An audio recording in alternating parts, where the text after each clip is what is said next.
ইতিহাসে প্রথমবারের মতো বিশ্বের একমাত্র ব্যক্তি হিসেবে ৫০০ বিলিয়ন মার্কিন ডলারের বেশি সম্পদের মালিক হয়েছেন টেসলা প্রধান নির্বাহী কর্মকর্তা ইলন মাস্ক। বৈদ্যুতিক গাড়ি নির্মাতা এই কোম্পানি এবং তার অন্যান্য ব্যবসার শেয়ারের দাম বাড়ায় এই মাইলফলক স্পর্শ করতে সক্ষম হয়েছেন তিনি।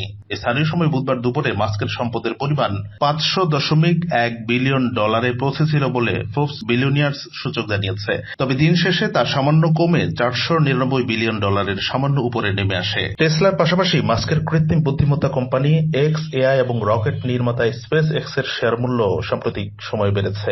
এর ফলে ধনকুবের হিসেবে মাস্কের অবস্থান আরও সুদৃঢ় হয়েছে।